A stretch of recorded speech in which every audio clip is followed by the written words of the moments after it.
Is the Dom IX10 dimple lock, which also has 2 rows of 5 pins, as you can see pretty clearly on its key. However, with the System D, I think Dom decided to go for broke on the strange factor, and boy did they succeed.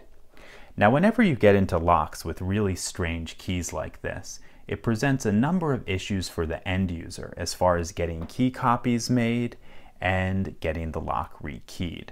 And this lock is no different. If you just wanted key copies made, first you would have to find a Dom dealer that's authorized to buy the blanks and has the specialized equipment for cutting it.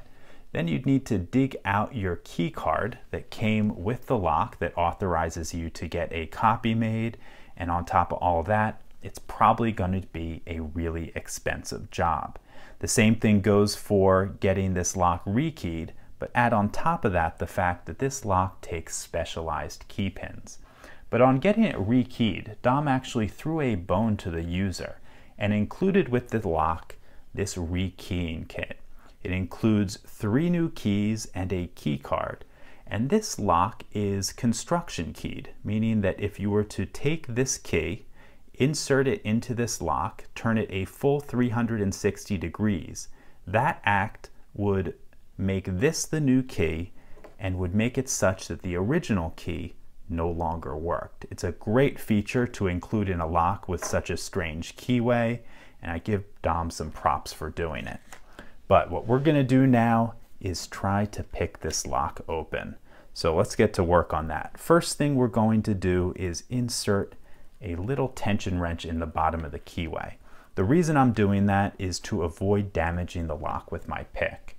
As far as tension goes, I'm going to use top of the keyway tension, and I'm going to put it on the right side of the keyway. The reason I do that is because the first pin on the right side is set deeper into the lock than the first pin on the left side, so it leaves us a little bit more room for the tension wrench.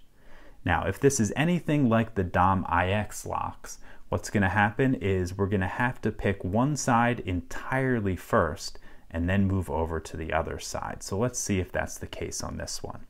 I'm using pretty stout tension right now, and let's start on the left side. 1 is binding. Got to click there. Got to click at a 2.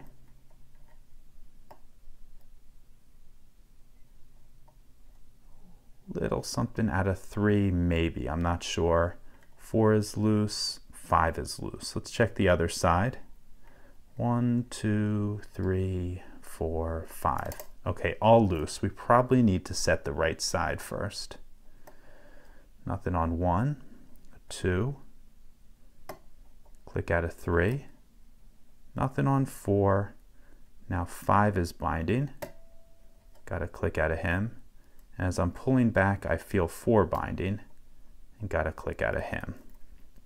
Going back to the beginning, 1, 2, 3, another click out of 4, another click out of 5, and we got a tiny bit of movement on the core. So let's move over to the right side, see if anything's happening now. 1, little click out of 2, nothing on 3, click out of 4, and nothing on 5. Let's go back to the beginning. Nothing on 1. 2 is binding. Got to click there. Nothing on 3. 4 is binding. Got to click there. Nothing on 5. Okay.